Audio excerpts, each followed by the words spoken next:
All right, welcome to Study Hall, where we take these deep dives into all kinds of topics. And, well, hopefully you'll come away with some aha moments from it. Uh-huh. Moments, I like that. So today we're diving into the art world, which I always find so interesting. And Interesting. Yeah, sometimes it's baffling. it really is. Sometimes it's brilliant. It is, but it's always a really good source of conversation. It is. And that's what we're here for, right? Absolutely. So today's subject. Let's dive in. Let's dive in. Let's get into it. All right, so we're going to be talking about Andy Warhol's Campbell's soup cans. Oh, yeah, you know those things. You know those things, exactly. You've seen them everywhere. You see them everywhere, but did you ever really think about why those soup cans became one of the most iconic artworks of the 20th century? Yeah, that's what we're here to unravel. Exactly. That's why we're here today. So for those of you who might not be art history buffs, This is for you. this is for you. Think of this as a friendly chat, Yes. not a stuffy lecture Ex- about how a simple can of soup became this pop art phenomenon. Exactly. And even if you think you know Warhol Yeah. and you think you know the soup cans, Yeah, stick around. We might uncover a few details that'll make you see them in a whole new light. exactly. So let's start with the man behind the soup, Andy Warhol, the king of pop art himself. The man, the myth, the legend. The legend, Yeah. exactly. Yes. And he had this really interesting journey from being a commercial illustrator to, well, Andy Warhol. Yeah. How did that happen, How right? did that happen? It's more connected than you might think because before he was the Andy Warhol, Yeah. he was a successful commercial illustrator Wow. and he was working for places like RCA Records, Oh, wow. Glamour magazine, Hey. developing his signature style using this really interesting blotted line technique. Oh, interesting. So he was already immersed in this world of mass-produced images, and he was already sort of playing with ideas of consumerism even back then. So he was kind of like a pop art foreshadowing, even in those early days. Exactly. His commercial art background definitely informed his artistic vision. That makes a lot of sense. It's almost like he was absorbing these ideas about everyday objects, mass production, and then, bam, he turns them into fine art. That's so interesting. Yeah. So then fast forward to 1962. To the 60s, Warhol unveils Campbell's soup cans at his first solo gallery show. his big debut. Can you imagine walking into that gallery expecting, some landscapes or some portraits, and then boom, Rows and rows of soup. 32 canvases, each a different Campbell's soup flavor, just lined up like they're on a supermarket shelf. Talk about making an entrance. Yeah, that's a statement. Right, and remember, this was at a time when abstract expressionism was kind of the reigning style. Right. So think Jackson Pollock, think those bold emotional strokes. And pop art, which focused on these everyday objects and mass culture, was really a rebellion against all of that highbrow art. So he was kind of like the art world's punk rocker, He was definitely shaking things up. crashing the party with his soup cans. Yeah, and it wasn't just about soup. Okay. Pop art was about embracing everything from advertisements and comics to celebrities. Wow. It was about finding art in the mundane and the things that we see every day, but maybe we don't always stop to really consider. Right, it's like taking the ordinary and making it extraordinary in a way. Exactly. Okay, so that leads us to this big question. Why soup? I mean, why not? Like a can of beans or a box of cereal. Was Warhol just really into Campbell's? Well, there's a lot of speculation around that choice. Yeah. Some people say that he genuinely ate Campbell's soup every single day for years. Oh, that's dedication. Talk about brand loyalty, right? Quite amazing. But I think there has to be something more to it than just a dietary preference, don't you? Yeah, I think so too. You're on the right track. Okay. For Warhol, Campbell's soup, it represented something much bigger, I think. Okay. Because it was everywhere, it was affordable. Right. Everyone recognized those cans, and they kind of embodied this idea of uniformity and accessibility. Interesting. And those themes run really deep in his art. So it wasn't really about the soup itself. Really It was not. more about using it as a symbol Exactly. and making a statement about mass production, Yes. the consumer culture, right? That's it. Okay. And think about how he displayed those paintings. Right. All lined up, repetitive, just like you would see them in a grocery store. Yeah. That deliberate kind of lack of individuality, it really mirrored the mass production methods of the time. Oh, wow. And it was such a stark contrast to the traditional art world, which valued originality and one-of-a-kind pieces. So he's really going against the grain with this. It really was. Okay, so let's not forget about the actual technique that was involved in creating these soup cans, too. Yeah, the process. The process, because, I mean, they weren't screen printed, right? Not at first. No, not at first. Those early soup cans were actually meticulously hand-painted. Oh, wow, really? I know, he was going for that machine-made aesthetic, but it was all done by hand. That's dedication. It's ironic, isn't it? It really is. But later on, he did start using silkscreen printing. He did. Yeah, and that allowed him to take the whole mass production idea to a new level. Right. Because suddenly he could produce multiple versions of the same image. Right. Just like a factory churning out identical products. It's like art imitating life, imitating art. Exactly. It perfectly aligned with his artistic vision. Yeah, and this whole repetition thing, this wasn't just a one-time deal for Warhol, was it? He kind of applied it to other iconic images too, right? Absolutely, like Marilyn Monroe. Oh, yeah. Coca-Cola bottles, dollar bills.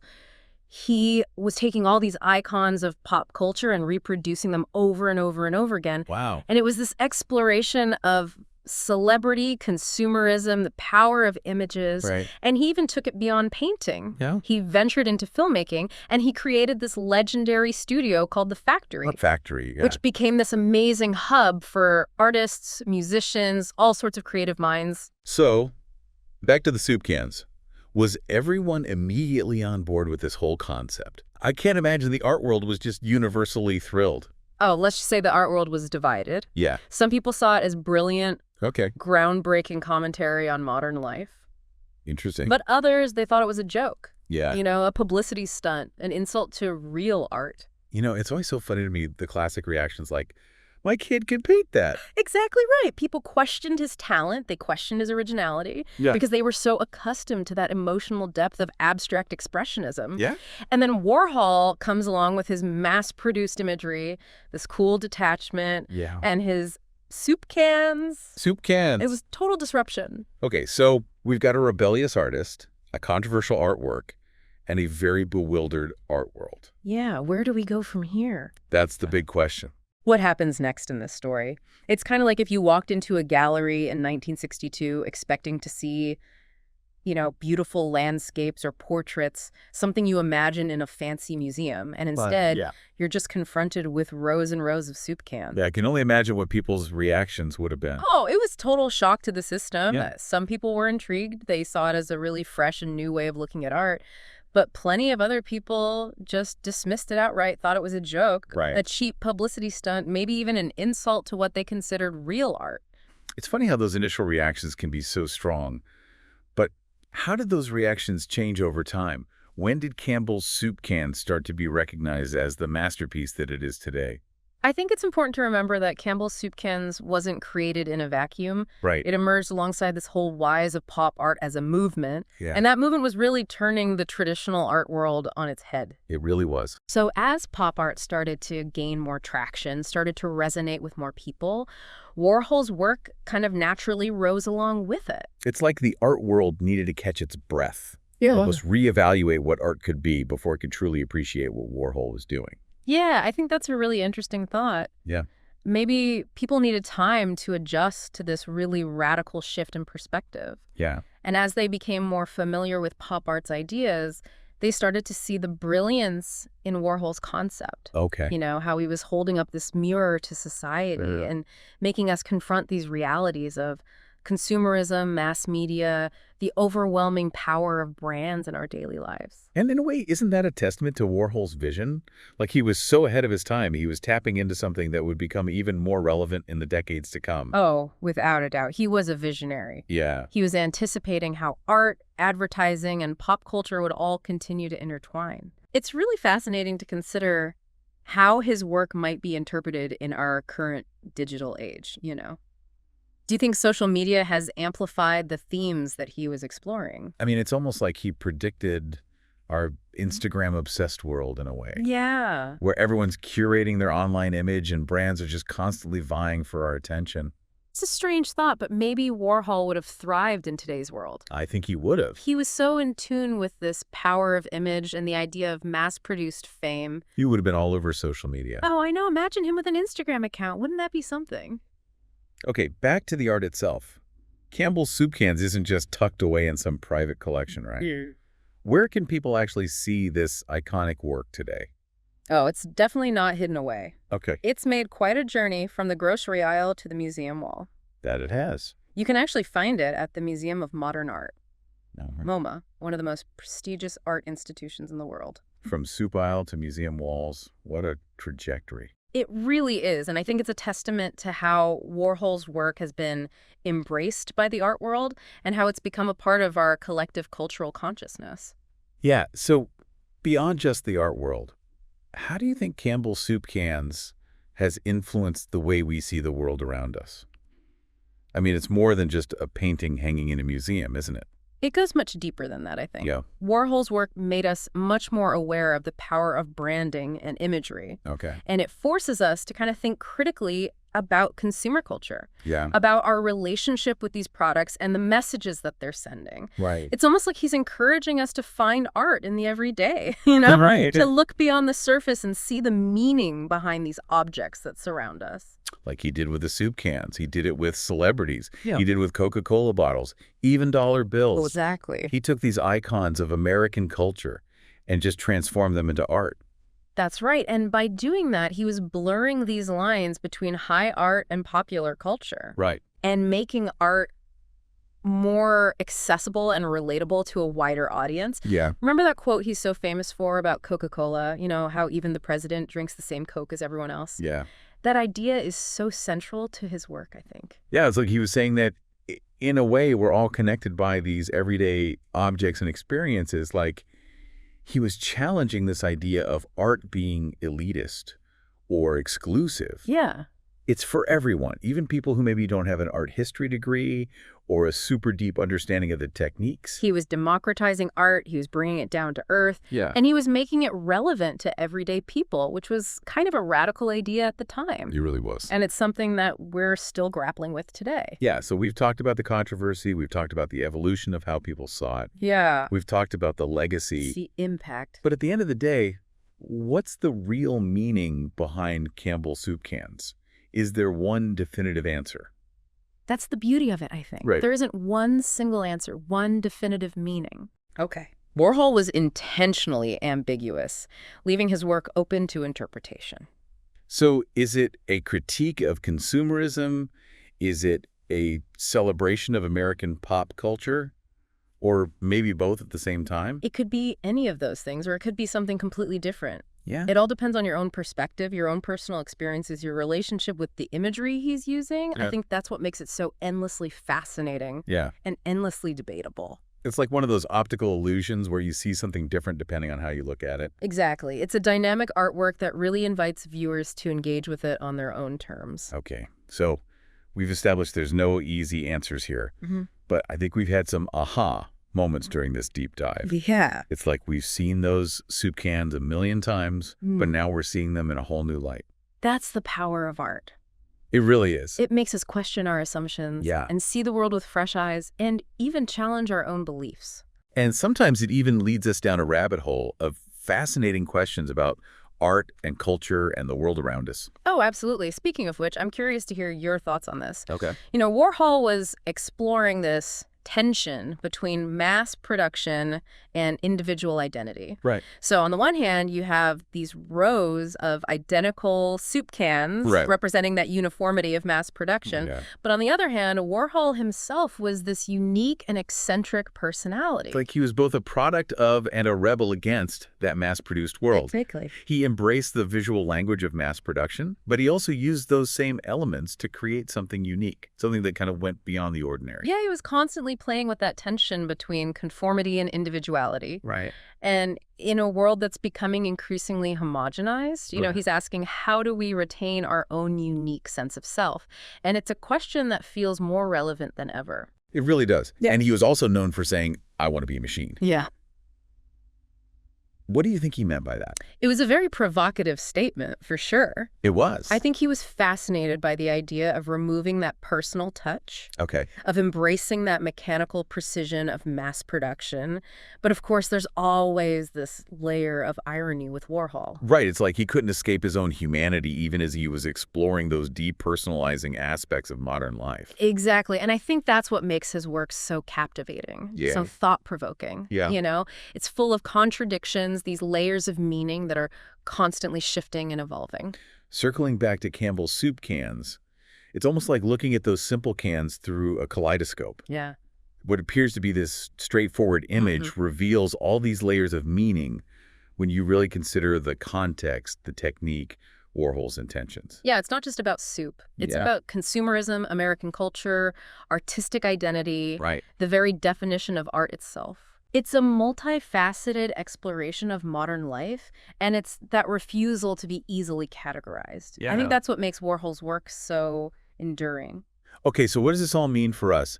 For those of us who aren't art critics or gallery owners who maybe haven't spent hours contemplating Warhol's soup cans? I think the key takeaway is this.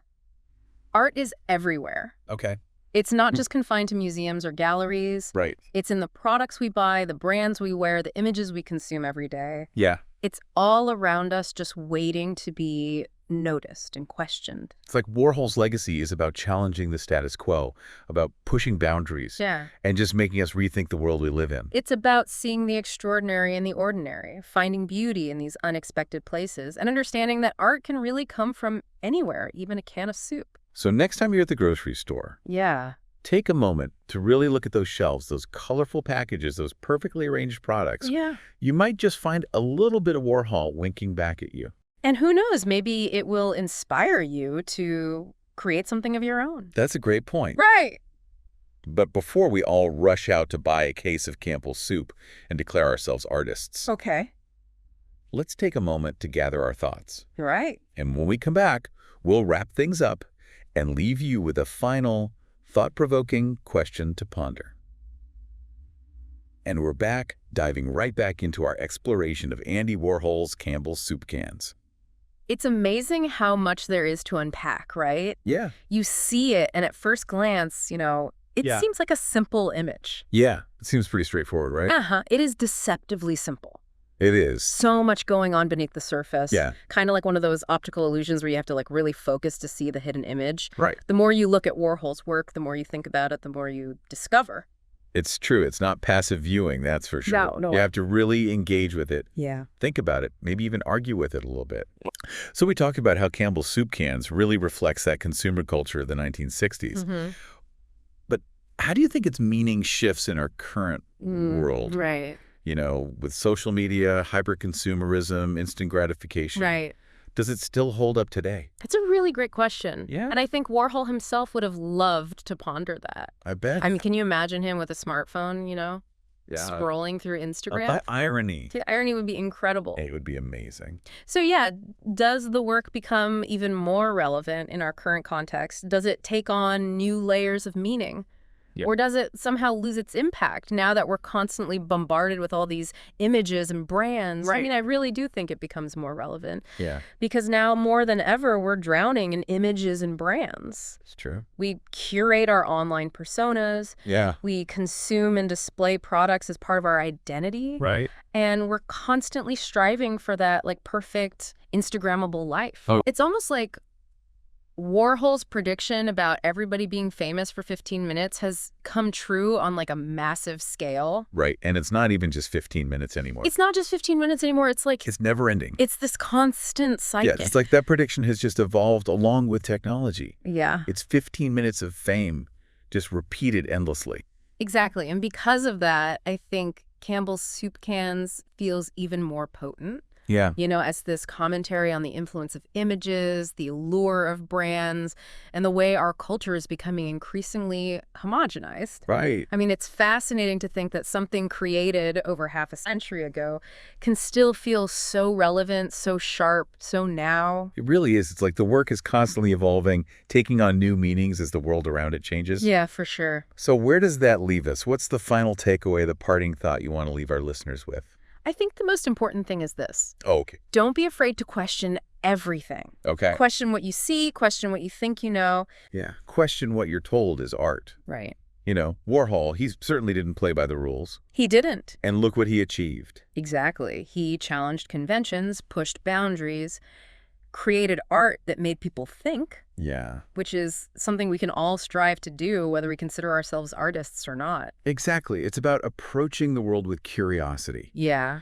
finding inspiration in these unexpected places, Okay. and maybe even creating something, you know, beautiful and thought-provoking out of the seemingly mundane. It's about looking at a can of soup and seeing, not just a can of soup, but a reflection of ourselves, Yeah. our culture, the world we live in. That's it. So we encourage you to keep exploring, Yes. keep questioning, Absolutely. keep those minds open. Open minds. As we wrap up this deep dive into Andy Warhol's Campbell's soup cans, And remember, in the words of the great Andy Warhol himself, art is what you can get away with. Oh, I love that. Thanks for joining us on this deep dive. And we'll see you next time on Study Hall.